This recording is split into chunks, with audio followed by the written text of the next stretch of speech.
A lot of my stories on me realizing how the matrix needs to be broken were semi-related to cars, because when you start seeing a car the price of a house, and then you start seeing people with 30 of them, that's got to wake you up. That's got to wake you up. That I try and say this to people. Let's imagine, what's a good wage in England? 100 grand a year? 100 grand, yeah. 100 grand a year, good wage, yeah? What's that, on 100 grand, what are you paying, 40 or 50% tax? Probably about 40%. Okay, so let's say you're getting 60 grand a year. Let's imagine you're earning 100 grand a year. You're successful inside of the matrix. You're a successful slave. You make 60 grand a year. Let's imagine you can live for free, eat for free, you walk to work, you never buy clothes. Let's imagine you save 100% of your money, 60 grand each year. I don't want to do the math off the top of my head, but my Bugatti was 5.2. What is that? Is that like 90 years? It's a lifetime of saving. That's a lifetime of slave work without spending a penny ever once.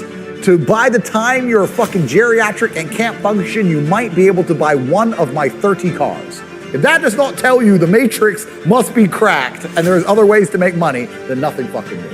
Yeah. Because if you think you're just gonna work your way to the top and just stick to the rules, you're a dummy. No, you won't. You need to find modern wealth creation methods. You need to hack real estate like you've obviously done. I teach how to do it my way inside of Hustlers University, which is on CobraTate.com.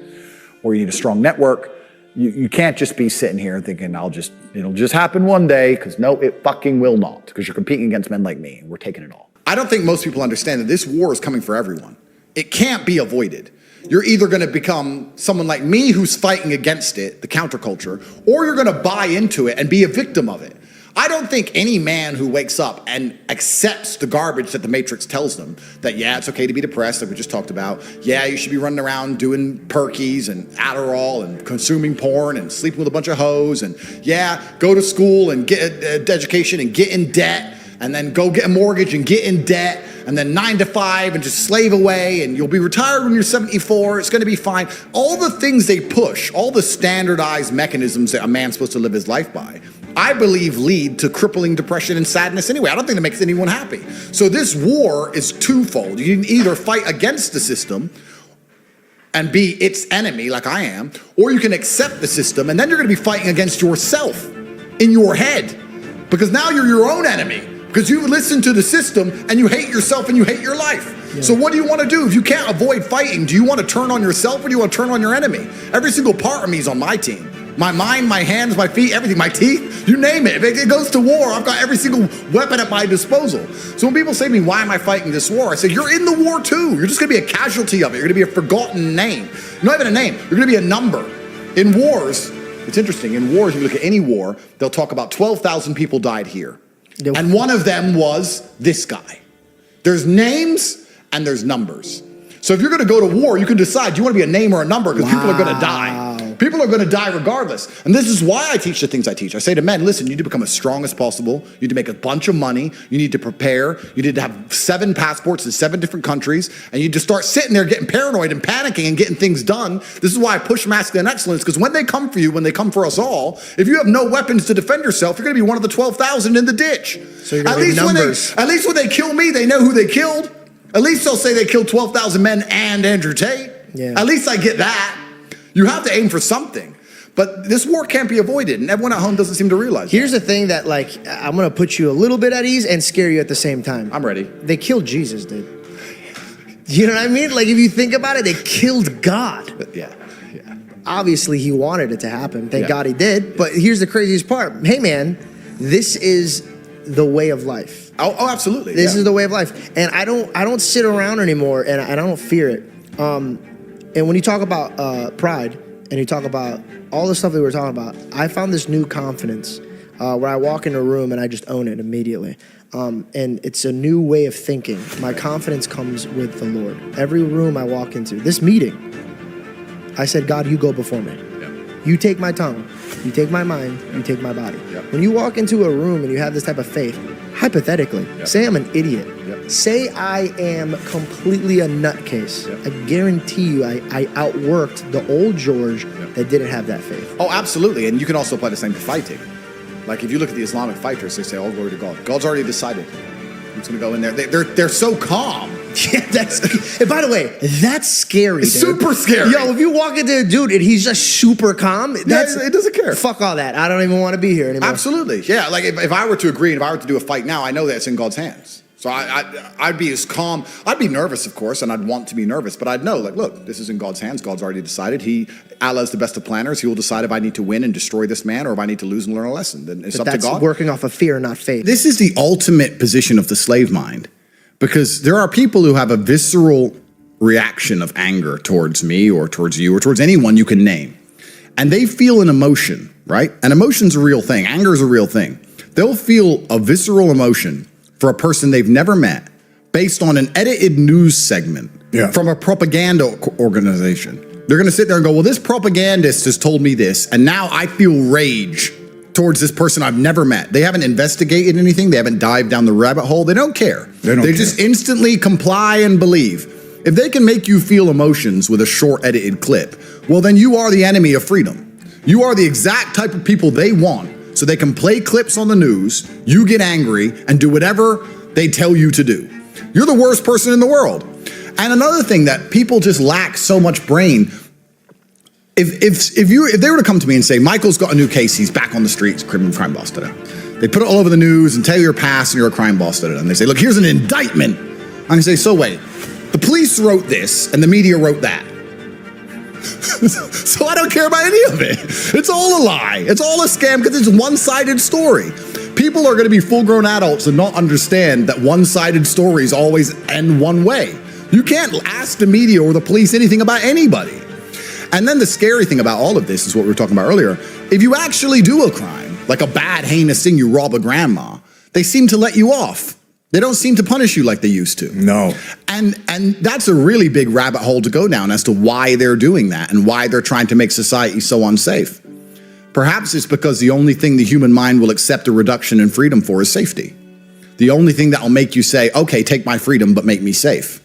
So the worse things get, the more dangerous it becomes to leave your house, you might end up agreeing to being locked in your house. And okay, you deliver my food, you deliver my bugs, and I'll stay home because it's dangerous out there. That's the only thing we'll give up freedom for is safety. You're right. So that's why it's getting more and more crazy by the day. El Salvador, the president of El Salvador, has proved you can fix any mess. He cleaned it all up. Mm-hmm. Are there some innocent people in jail, like we were talking earlier about Romania, Japan, etc.? Probably. But he's fixed it. I don't know if you've ever watched his speeches? No. Oh, El Salvador went from the most dangerous country in the Western Hemisphere to the safest. And what length of time? A year and a half. He just turned up, built a mega prison, said if you have a tattoo, or you're related to a gangster, or you're in a house with a gangster, you're all going to jail. And he just locked up everyone, head to toe, everybody. And now it's the safest country. And he's saying now they're going through the judicial process. They're going to do some jail. And some people who are innocent are going to eventually get out. And everyone tells me that I violated human rights. That's fine. What about the human rights of the people who are getting murdered on the streets? Right. We had the highest homicide rate in the world. Everyone was dying. Everyone talks about human rights, and the BBC and everyone wants to come along and ask me about human rights. I fixed human rights because people can walk all around with their children now. So he took drastic measures to get something done. I'm not saying America should do that, but I'm saying I'm sure with the monumental resource they have and the amount of time they spend going after Bitcoin millionaires like Roger Ver, or in trying to convince the Romanian embassy to put me in jail for talking online, or keeping an eye on every single person who's a Trump supporter, perhaps they could, I don't know, stop grandmas getting murdered if they wanted to. All they need to do is go back to the way it was and enforce the law. That's it. Yeah. They don't have to do anything real drastic. They have to stop minimizing what they're doing now. Yeah. You know, it's amazing. You get a guy in organized crime, and I have to keep going back to this. They'll investigate him for 10 years for shaking down somebody for some money. Yeah. Not beating them, just shaking them down. Or, you know, for gambling that the government is running now anyway, you know. So many of my friends went to jail for gambling, and the government is now in the biggest business of gambling that there is. Oh, of course. Yeah. You know, all they have to do is enforce the laws the way they used to. They don't have to do anything drastic. That's it. I'll say this now. If you're sitting here at home watching this, you're on the internet and you're saying, I want to make money on the internet.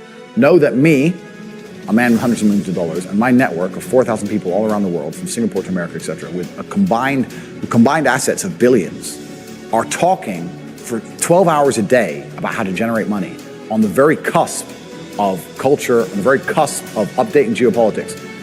This is who you're competing against.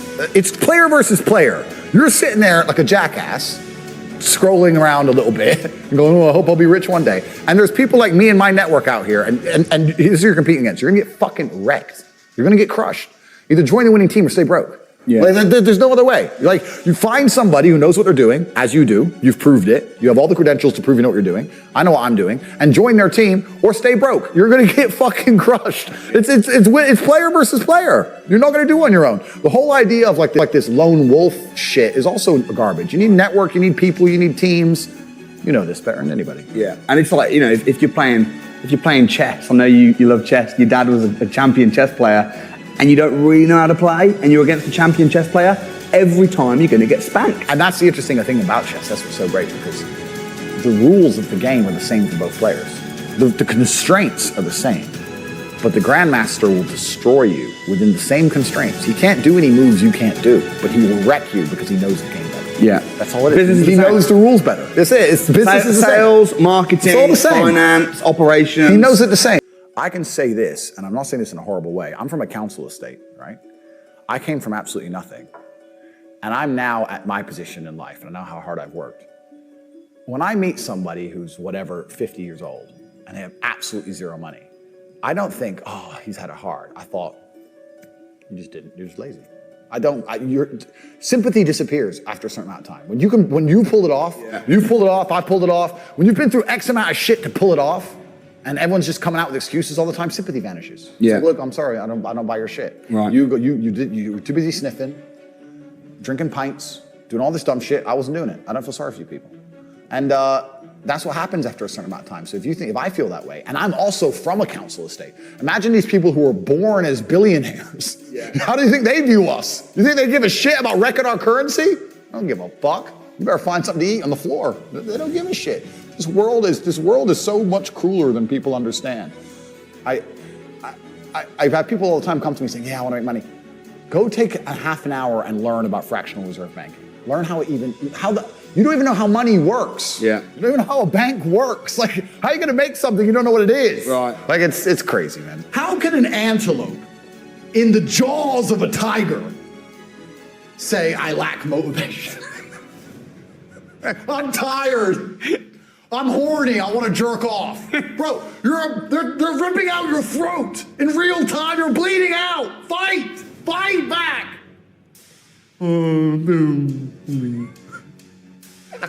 And then the tigers like me are like, oh, bro, well, you're going to get eaten. I'm going to eat you. That's what we're going to do. I don't know what else I'm supposed to do.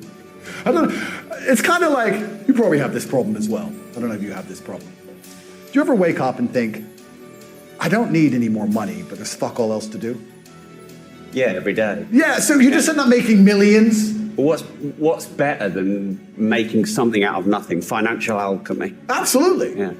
So I wake up and go, let me do the math. If I never worked again, I could spend $422,000 a day for the rest of my life. I have all the cars. Do I need more money? No. You know, maybe I'll have a coffee. Let me try and chill out today. And within 22 minutes, I'm back on my laptop working. There's nothing else to do. There's nothing else to do. And I can't stop myself working as a person who doesn't need money. And then there's people with no money who don't work. It blows my mind, which is why the winners are winners and the losers are losers. Losers do a little bit of work and rest. Winners work as hard as possible and worry they're not working hard enough. It's just a separation of personality types. And it's almost like you can't save these people. I have something I sent in my email recently. I said, you could give the average man a brand new Ferrari and a road map and a coffee and a full tank of gas and tell him the destination, success. And halfway along the drive, he'll quit because it's too far. No matter how well you set it up for people, they'll quit. I have this the same with my online educational platform, my school.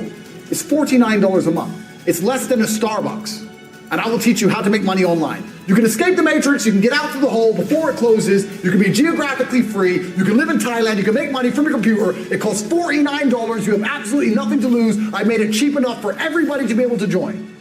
And people will sit there and go, and then put on Netflix. What more? I've given you a Ferrari, a full tank of gas. I've given you the latte. I've given you a roadmap. I've given you a hot girl to sit next to you and play songs and do selfies. I've given you everything. Just drive the car. No, yeah, it's far. I don't have motivation. Doop-de-doo.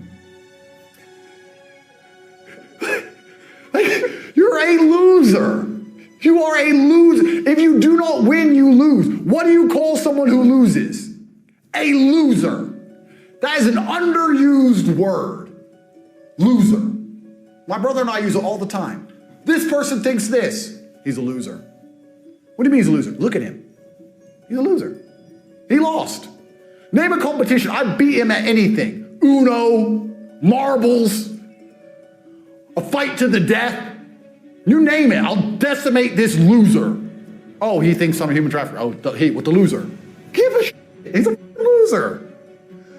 All these losers out here. Another thing, and then they say, this is what's another thing that's amazing to me about motivation. I don't feel motivated. Newsflash. Neither do I sometimes.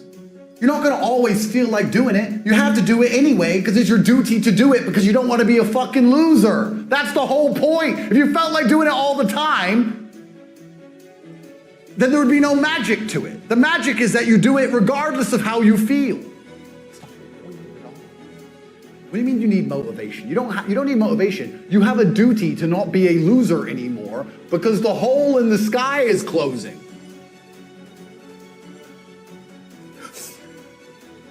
$49, we'll give you a ladder. Well, you know, I'll play video games. Born to lose. Born to lose. And then they'll end up voting for some ridiculous party which promises them there won't be a loser anymore. And that party will hate people like me. And they'll try and put me in jail. That's what's going to happen. That's what we currently live in. Losers party. Losers love company. They do. They vote for it. Losers love company. There are certain political parties and movements out there that convince you that being a loser is okay. And then you feel better. And you also get to blame others for your loserdom. And you feel great. You don't have to take any personal responsibility. I'm not a loser because of me. I'm a loser because they did it or this happened. So they're attractive to losers. And then we end up in the situation we're currently in.